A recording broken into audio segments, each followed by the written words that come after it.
Fala meu povo, estamos começando mais um vídeo, mais uma vez falar sobre um assunto sério. Dessa vez eu quero falar sobre xenofobia com vocês, que é um assunto que está na atualidade, está no momento. E antes de começar o vídeo eu já quero aproveitar para pedir para vocês se inscreverem no canal, também curtirem o vídeo se vocês gostarem, comentarem, trocar uma ideia sobre o que a gente vai falar daqui em diante. E também já aproveitando para dizer que a gente está no Apoia-se, se você quiser colaborar para ajudar a manter o nosso canal. Nós estamos num site de financiamento de projetos, qualquer ajuda será muito bem-vinda e vamos começar o vídeo.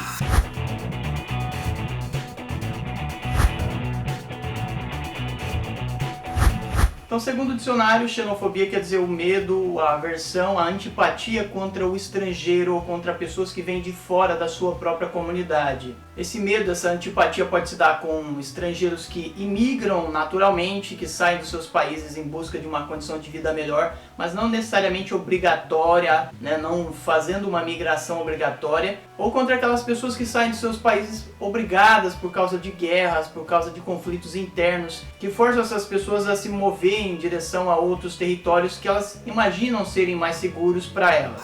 A xenofobia não é uma coisa nova, ela existe desde sempre, ela existe desde que existe humanidade, ela está tão ligada a outras questões que a gente já vai falar, outros conceitos, que ela faz parte da humanidade de maneira geral, infelizmente. Que a gente tenha registro na Grécia Antiga, por exemplo, tinha xenofobia, especialmente o cidadão ateniense. Ele fazia parte de um núcleo bem restrito, que era limitado a uma determinada situação, a um determinado tipo de pessoa. Então, naturalmente, os escravos eram excluídos da cidadania e, nesse caso, os estrangeiros. Todo mundo que fosse estrangeiro não era considerado cidadão ateniense. A xenofobia vai aparecer em Roma também depois, com o Império Romano, especialmente com a questão dos bárbaros. E aí tem o termo bárbaro justamente por uma questão de preconceito em relação a quem chega no seu território sem você consentir, não necessariamente por força, não necessariamente por invasão, mas por uma questão de deslocamento natural da humanidade. Mas como se entendia que as fronteiras eram romanas, os romanos acreditavam que quem entrava nos seus territórios estava sendo um bárbaro, alguém que estava entrando para invadir, para tomar conta e etc. Não necessariamente envolvia a guerra sempre, às vezes essas pessoas simplesmente se deslocavam, mas evidentemente que a gente sabe que no período romano as guerras eram constantes. Na verdade, na humanidade toda a guerra faz parte dessa história da humanidade, mas nesse caso específico a questão do deslocamento humano, de povos, por exemplo, que vinham do norte da Europa em direção ao centro da Europa, ao sul da Europa, que acabavam entrando no território dos romanos. E todos esses eram chamados preconceituosamente de bárbaros. Um outro exemplo que a gente poderia citar é o caso dos judeus. Os judeus, desde o período romano, com a destruição do templo, com a destruição da ideia de um reino judeu, eles acabam sendo expulsos dos seus territórios e acabam migrando, acabam circulando pelo mundo indefinidamente. E desde então eles passam a sofrer fortes preconceitos, perseguições, inclusive físicas, inclusive com mortes, sacrifícios de pessoas. A gente tem uma série de histórias que a gente pode falar em outro vídeo sobre o sacrifício dos judeus ao longo da história.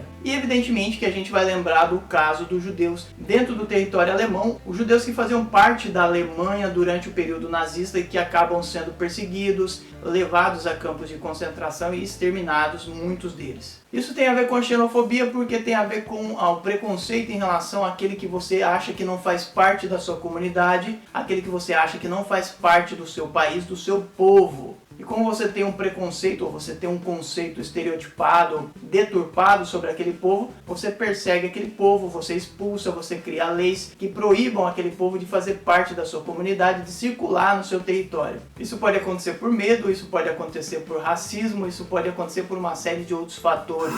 E aí a gente tem uma série de conceitos que poderiam se relacionar com a xenofobia, A gente tem esse caso do fascismo, a ideia da superioridade de raça, pode levar a discussão sobre direitos humanos, a diversidade de povos e culturas. E aí, mais uma vez, lembrando, tem a ver com o racismo em muitos casos também. E ligado ao racismo, a gente poderia ligar também a questão do preconceito. É você não conhecer direito uma cultura e jogar uma série de preconceitos sobre ela. Como, por exemplo, em relação aos povos do Oriente Médio que migram para as diversas regiões do mundo, e muitos deles que têm a religião islâmica, que acabam sendo confundidos com terroristas. Muita gente tem a impressão, tem a ideia de que todo mundo que vem do Oriente Médio, todo mundo que é islâmico é terrorista. Isso a gente sabe que é uma grande bobagem, né? Porque nem todo mundo tem essa tendência, nem todo mundo vai seguir esse caminho, e que o islamismo não é sinônimo de terrorismo.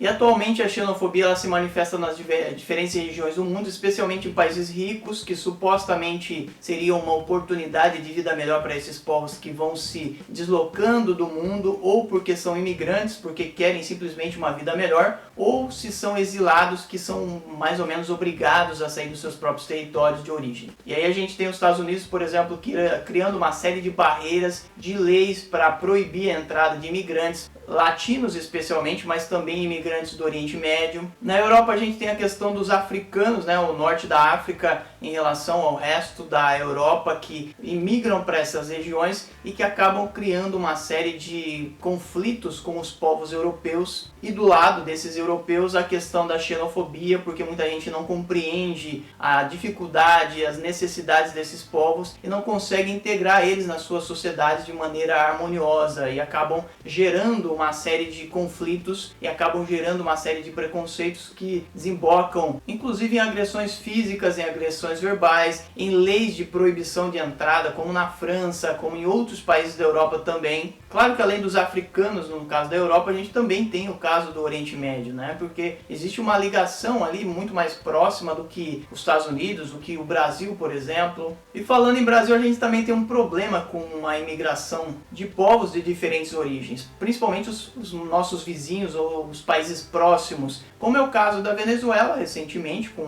todo o problema interno do país. Também o caso do Haiti, que é um país extremamente problemático e que tem uma série de dificuldades, inclusive econômicas, que força muita gente a sair do país para vir em direção ao Brasil, mas também de povos do Oriente Médio que acabam vindo para o Brasil de alguma forma. E todos esses povos que se deslocam, no caso do Brasil, também sofrem preconceitos, também tem uma série de dificuldades de adaptação, especialmente impostas pelos povos originários da nossa terra, que deveriam ser acolhedores, porque é assim que a gente imagina o brasileiro, né? Um povo hospitaleiro que recebe todo mundo bem. É claro que a gente recebe bem quando tem dinheiro, a gente recebe bem quando vem para gastar. Agora, quando vem para nós dividirmos alguma coisa com eles, aí a questão é bem diferente. E de maneira geral, no mundo, mas no Brasil também acontece isso, aparece muitos casos de violência contra esses povos. Casos de violência física e verbal, né? As dificuldades que se impõem para esses povos de forma deliberada em muitos casos. A violência silenciosa que às vezes não é percebida e que é difícil de tratar, é difícil de denunciar, é difícil de investigar. São inúmeras as agressões contra povos que alguns cabeças duras acabam dizendo: olha, ele vem para roubar o nosso emprego, ele vem para roubar o nosso espaço, ele vem para tomar o que é nosso. Por que ele não ficou no país dele? Por que ele não continuou lá? Por que ele tem que vir para o Brasil para criar mais problemas? Nós já estamos em crise, por que tem que vir mais gente do que a gente já tem? O desemprego tá grande, daí vem um cara para roubar o nosso emprego. Todas essas questões levam algumas pessoas, na verdade muita gente, muito mais do que a gente pensa, a criar uma série de barreiras e agredir essas pessoas verbalmente, fisicamente, de maneira a bloquear o caminho delas para uma adaptação, para um acolhimento.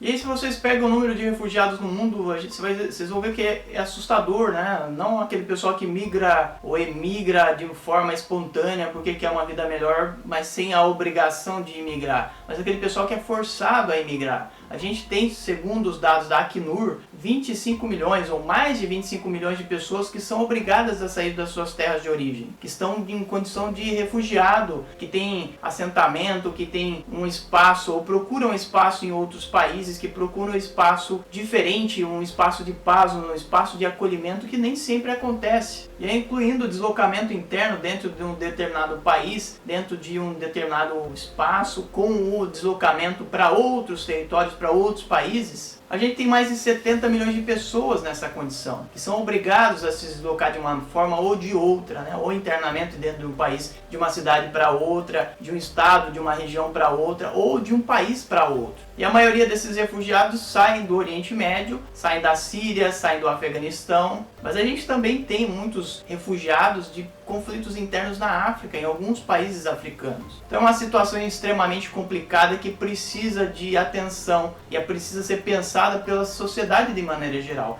E no nosso caso, como a gente tem um país com menos conflitos, de guerras e etc., nós supostamente seríamos um espaço de acolhimento para esses povos. Nós não deveríamos ser tão mesquinhos ao ponto de dizer, olha, ele está invadindo o nosso território, ele está tomando o nosso emprego. A gente deveria tentar achar uma solução. Isso é uma questão humanitária que precisa de atenção. Nós precisamos pensar jeitos de acolhimento, nós e os demais povos do mundo. Se a gente pensar só na questão pessoal, na questão local e aquela questão de nacionalismo, eu acho isso muito besta, né? Porque a pessoa imagina que o país é só dela e que ela não pode repartir com ninguém. Isso é uma coisa muito presente no mundo inteiro de maneira geral, mas nós brasileiros, de alguma forma, precisamos pensar alguma coisa em formas de acolher essas pessoas, de inserir essas pessoas na sociedade, formas, por exemplo, de adaptação, a questão da língua, de contribuir para que essas pessoas se integrem de maneira mais plena, que elas se sintam mais acolhidas no nosso país. Isso não torna o nosso país inferior por ter uma miscigenação maior, por ter